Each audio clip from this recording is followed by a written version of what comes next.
कि छत्र भी न धारण कर सके। अब ये वाला छाता ये पूरे आपके इस बिल्हौर गांव में किसी के पास है? हाथ उठाए। पूरे कानपुर में भी नहीं होगा, शायद होगा तो किसी मंदिर में ही, विहार में होगा, क्योंकि यहाँ का है ही नहीं है, इस देश का ही नहीं है वो। इसलिए जहां जहां भगवान बुद्ध की धरती है वहां वहां ये परंपरा, वहां वहां ये छाते का उपयोग है। हम तो जानते ही नहीं, इसलिए परंपरा भी नहीं जानते। अब थोड़ा आप परंपरा सीख रहे हैं तो छाता आया है आपको परंपरा दिखाने के लिए। और अगर उससे भी कमजोर है कि छाता ना धारण कर सके, छत्र ना धारण कर सके, तो फिर कैसे जाती है? वितान के भीतर वितान। अच्छा, शादी होती है, एक परंपरा आजकल आप देख रहे हैं जो बहुत विकसित हो रही है। क्या? जब दुल्हन आती है तो चार लोग एक बड़ा सा कपड़ा ले लेते हैं, चार लोग ऐसे पकड़ करके उसके नीचे दुल्हन जाती है ना। ये परंपरा कहां से आई? हाँ, कहां से आई ये परंपरा? आज ये परंपरा शुरू हो रही धीरे धीरे, क्योंकि लोग दूसरी जगहों पे देख करके आए, किसी एक ने शुरू किया तो अब धीरे धीरे सभी शुरू कर रहे हैं। ये तो 2500 वर्षों से, भगवान बुद्ध के समय से जहां जहां बुद्ध की शिक्षाएं हैं, श्रीलंका, थाईलैंड, बर्मा, कंबोडिया, चीन, जापान, ताइवान, कोरिया, सब जगह बुद्ध के समय से आज तक लगता है। लेकिन यहाँ पे अभी नया नया शुरू हो रहा है ना। यहाँ माताएं बैठी हैं, आपसे पूछा जाए आपके समय में ये वितान तना था? नहीं तना था ना। ये नया नया भी देख करके लोग सीख जान रहे हैं कि आ कहां से रहा है। हा? तो छाते योग्य नहीं तो कम से कम इतना तो योग्य है कि एक कपड़ा हो जिसके नीचे, कपड़ा न मिले तो शॉल ही आपकी होगी, दुपट्टा ही होगा, उसको चार लोग पकड़ लेंगे, उसके नीचे स्त्रियां जाती हैं वर्ण की हुई। अब विशाखा तो धनवान कुल की है, इसलिए रथ आ गया, BMW कार आ गई, बैठ करके चली जाती है। उस समय का BMW रथ ही है, राजा लोग भी उसी से चलते थे, है ना। जैसे विशाखा घर पहुंचती है, ये 10 ब्राह्मण भी दंदनाए पहुंच जाते हैं। तो धनंजय पूछ ही लेता, कौन है आप लोग, क्यों आए हैं? बोले हम पुण्यवर्धन के लिए लड़की ढूंढते हुए आए, तुम्हारी पुत्री का चयन किया। बोले तेरे सेठ का क्या नाम है? बोले मिगार। कितने धन का स्वामी है? 50 करोड़ धन का। तो धनंजय मुस्कुराता कि इसका धन तो मेरे धन की कौड़ी के बराबर भी नहीं है। हाँ, इसका धन तो मेरे धन के कौड़ी के बराबर भी नहीं है, लेकिन कोई बात नहीं, मेरी पुत्री को योग्य वर मिल जाए, अच्छा पति मिल जाए तो धन से कुछ लेना देना नहीं। धन तो मेरे पास है ही, धन तो मेरे पास है ही, मेरी एक पुत्री है। फिर अब वहीं से बातें पक्की हो जाती, वहीं से पक्की हो जाती। तो मिगार अपने पुत्र के साथ बारात लेकर के आता, पुण्यवर्धन के साथ। उस समय चूंकि मिगार राजा प्रसेनजित के द्वारा बनाया हुआ श्रेष्ठी था, उसने ही मिगार को राजा बिंबिसार से मांग करके लाया और यहां पे बसाया था। इसलिए मिगार ने संदेशा भिजवाया राजा प्रसेनजित को कि महाराज मेरे पुत्र का विवाह है, उसमें आपको चलना होगा। तो राजा मना नहीं कर पाते, वही लेके आए। तो अब इतनी तो दास की इतनी बात तो माननी ही पड़ेगी। तो राजा राजी हो जाते, राजा राजी हो जाते। देखो ई की मात्रा ही लगाना है बस राजी होने के लिए। बड़े से बड़े महाराजा, राजा को भी छोटा सा ही चाहिए होता है किसी बात के लिए राजी होने के लिए, छोटी की, हाँ, छोटी सी मात्रा लगानी है। राजा क्या हो गए? राजी हो गए। राजा क्या हो गए? राजी हो गए। अब बारात लेकर के पहुंचते तो राजा प्रसेनजित भी बारात के साथ आया था। पहले तो बारातें कई कई दिन तक चलती थी ना, कुछ नहीं तो 3 दिन तो चलती ही थी, फिर 7 दिन चलती थी। अब लोगों के पास समय ही नहीं, कौन इतना लंबा बारात करे, किसी तरीके से निपटाए। हाँ, माला वाला पहनाए, रंग वंग पोते माथे पे और निकले यहाँ से। कितना समय है किसके पास, ऑफिस जाना है, ड्यूटी जाना है। हाँ, तो जब बारात लेकर के जाते तो धनंजय बहुत सुंदर व्यवस्था करता, और जब पूरी व्यवस्था से सेवा करने के बाद सारी सेवा हो जाती तो राजा प्रसेनजीत कहते कि चूंकि राजा कहीं जाएगा तो अकेले नहीं जाता है, उसके साथ उसकी सेना भी जाती है, उसके सेवक भी जाते हैं, उसके अंगरक्षक भी जाते हैं, बहुत सारे लोग, अपने यहाँ पे ही अनायास संख्या बढ़ जाती है। कल आप राष्ट्रपति को यहाँ बुलाइए, देखिए ये पांडाल तो खाली उनके अपने सेवकों से ही भर जाएगा, ये कम पड़ जाएगा, छोटा। बाकी आम जनमानस जो उनकी वजह से आएगा सो आएगा ही, जिनको बुलाया गया हो, नहीं बुलाया गया वो भी धक्का मुक्की करते हुए आएंगे, क्योंकि राष्ट्रपति आ रहे, क्योंकि राष्ट्रपति आ रहे, राजा आ रहे। राजा तो छोड़ दीजिए, प्रधानमंत्री आए, मुख्यमंत्री आए, कोई और छोटे भी मंत्री आ जाए तो भी ये जगह इतनी कम नहीं रहेगी, ये संख्या इतनी कम नहीं रहेगी, जगह भर जाएगी। और जब राजा आते तो उनके साथ बहुत सारे और भी लोग आते, इसलिए 2-3 दिन में ही राजा कहते कि अब धनंजय सेठ रहने दो, हम अधिक दिन रुकेंगे तो तुम्हारे लिए भार हो जाएगा। धनंजय सेठ कहता, महाराज कैसी बातें करते हैं, अरे अब तो वर्षा शुरू होने जा रही है, वर्षा शुरू हो गई, आप जाएंगे तो आपके लिए दिक्कत होगी, सेना के लिए दिक्कत होगी, आपके लोगों के लिए दिक्कत होगी।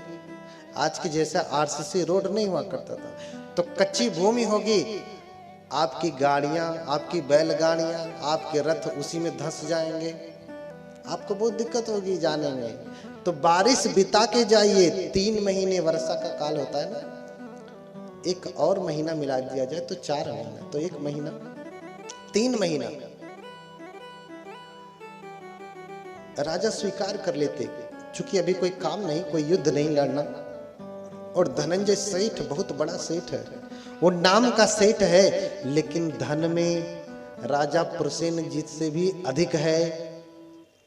हाँ, अपने देश में ऐसे ऐसे सेठ हैं, बिजनेसमैन हैं, जिनके पास, राष्ट्रपति के पास क्या धन होगा जितना उनके पास है, वो चाहे तो पूरा देश खरीद लें, इतना धन है कुछ लोगों के पास।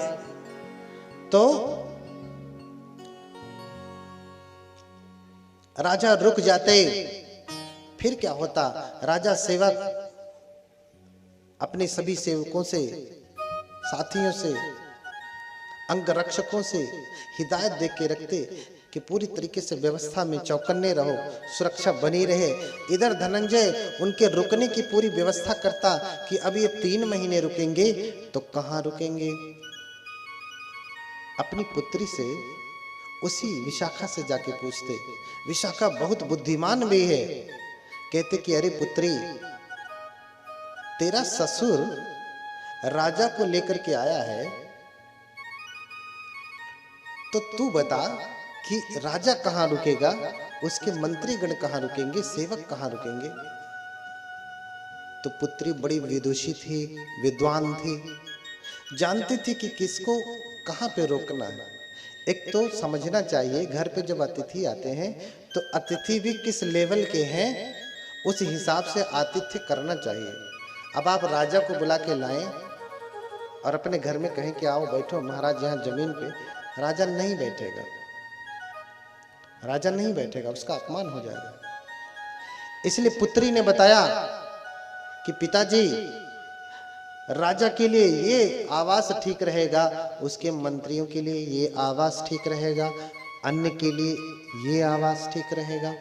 ऐसे करके उसने सारी व्यवस्था करवाई और फिर धनंजय ने पूरी व्यवस्था कर दी। फिर होता क्या है, 15 दिन के बाद चूंकि बारिश होने लगी, वर्षा का समय शुरू हो गया, तो आज के जैसा गैस सिलेंडर नहीं हुआ करता था, खाना वगैरह लकड़ियों से ही बनाए जाते थे। 15 दिन बाद ही जलाने की सारी लकड़ियां खत्म हो गई, जलाने की पूरी लकड़ियां खत्म हो गई। फिर सभी सेवक सूचना देते कि सेठ किसी और चीज की कमी तो नहीं, लेकिन जलाने वाली लकड़ी खत्म हो गई। तो सेठ कहता कि अच्छा, तो मेरा जो पुराना हस्तशाला है जिसमें हाथी बांधता था, अब वो किसी काम का नहीं, उस हस्तशाला की लकड़ियों को उजाड़ करके ले आओ और खाना पकाने में उपयोग करो। 15 दिन ऐसे चलता, फिर खत्म हो जाती लकड़ियां। फिर कहते महाराज स्वामी लकड़ियां खत्म होगा, काम लो। तो इतना वस्त्र था उसके पास, तेल में डुबो डुबो करके पूरे 3 महीना उसने खाना पका करके आतिथ्य करवाया, खाना पका करके आतिथ्य करवाया। उसके बाद पूरी साज सज्जा के साथ जो है विदा करने का समय आया। उसी समय धनंजय ने अपनी पुत्री के लिए एक महालता प्रसाधन बनवाया। महालता प्रसाधन क्या है? एक बहुत बड़ा आभूषण है, गहना है। आप गहना पहनती है ना, एक पीछे से यहाँ बालों पे लगाती हैं तो यहाँ चोटी तक लटकती है, मुझे नहीं पता उसे क्या कहते हैं, लेकिन उसका जो वो पहन रही है उसको महालता प्रसाधन कहते हैं। उसको बनाने में हीरे मोती सोना चांदी प्रवाल पिष्टी मूंग ये सब कुछ लगे। और उसका पूरा खर्चा कितना आया जानते हैं? उस समय जब वो बना तो उसका पूरा खर्चा आया 9 करोड़ रुपए। जिसके घर में जा रही उसका सेठ, उसका ससुर 50 करोड़ का स्वामी है, उसके पास कुल धन पूरी प्रॉपर्टी बेच दे, घर द्वार और संग्रह पूंजी जो है सब मिला दिया जाए तो मात्र 50 करोड़ का है। लेकिन ये अपनी पुत्री के लिए मात्र एक पीछे का महालता प्रसाधन, जिसे पहनने के बाद वो पूरा नीचे एड़ी तक जाता है, क्योंकि उसके बाल कितने बड़े बड़े हैं, एड़ी तक है। केश कल्याण है ना, आपके बाल एड़ी तक नहीं तो इस आप जो पहनती है आपका बाल जहां तक वहां तक का बनता है। आपके लिए महालता प्रसाधन बन भी नहीं सकता क्योंकि एड़ी तक बाल ही नहीं, उसके बाल कहाँ है, एड़ी तक है। इसलिए विशेष रूप से ऑर्डर दे करके महालता प्रसाधन बनवाया गया 9 करोड़ रुपए का। उसको बनाने में मात्र 1 लाख रुपए लगे खर्चा, लेबर चार्ज। राजा और मिगार को धनंजय सेठ ने बड़े सत्कार के साथ विदा किया। बारात अब जा रही है तो पिता अपनी पुत्री को मंत्र देता है। जैसे आप अपनी बिटिया को विदा करती हैं, ध्यान से सुनिएगा, तो मंत्र देती है ना, कुछ समझा के भेजती हैं। बेटी को विदा करते समय आप क्या कहते हैं बताइए? हाँ, देख तू इंजीनियर की बिटिया है, घर में जाना तो किसी से डर के मत रहना, जो होगा मैं देख लूंगी। ये 4 चक्का 10 लाख रुपया दहेज किस लिए दे रही हूं, यही कहते हैं ना।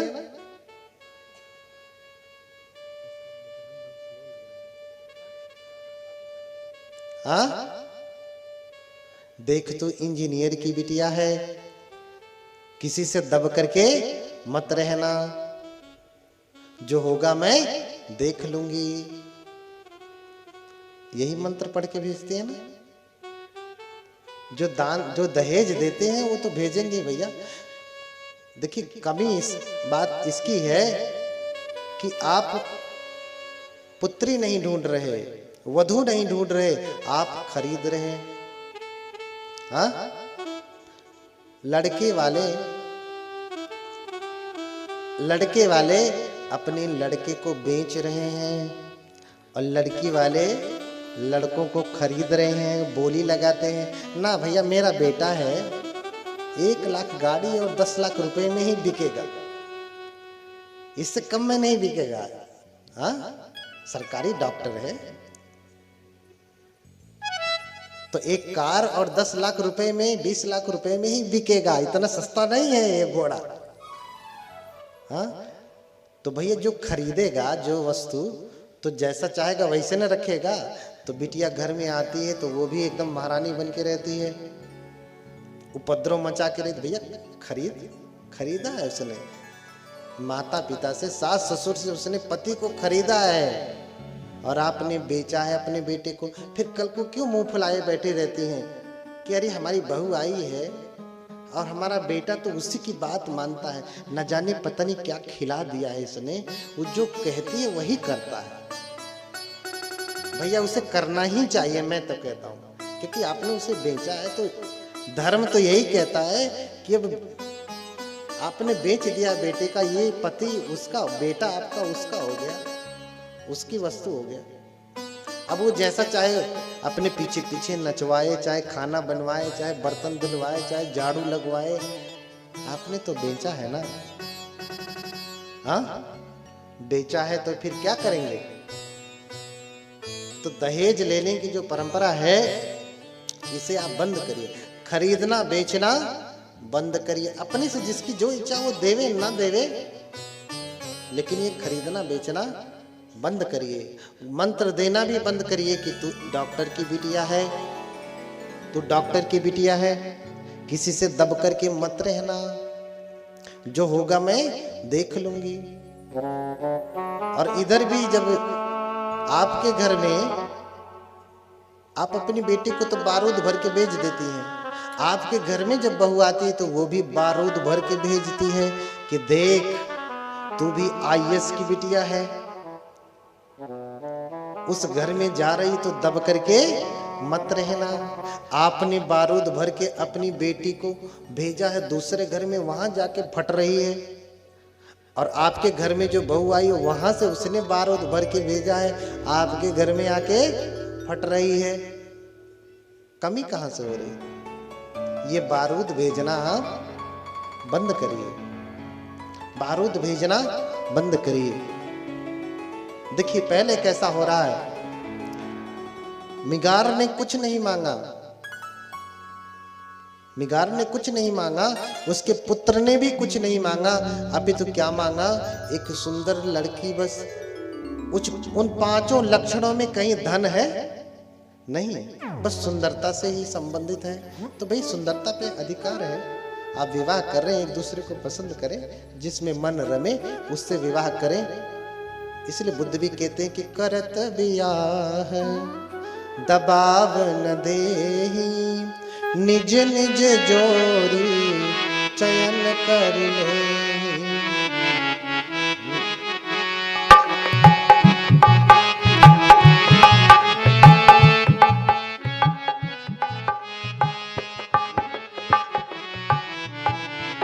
करत बियाह दबाव न देही, निज निज जोरी चयन कर ले। करत बियाह दबाव न देही, निज निज जोरी। और पुत्रों के समान पुत्री को भी माना है। क्या, पूतन के सम पूति न जाने, दंपति देहि स्नेह समान। पूतन के संग पूत न जाने, दंपति देहि स्नेह समान। हाँ,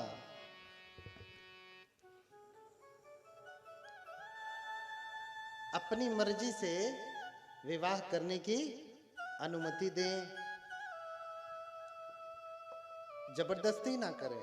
क्योंकि मैंने उस दिन भी बताया था कि सिद्धार्थ कुमार का भी क्या हुआ, स्वयंवर। या आप जिस भगवान को मानती होंगी उनका भी तो स्वयंवर हुआ था ना, नहीं हुआ था? हुआ था। लेकिन आप अपने बेटे का स्वयंवर करते हैं, बेटी का स्वयंवर करते हैं।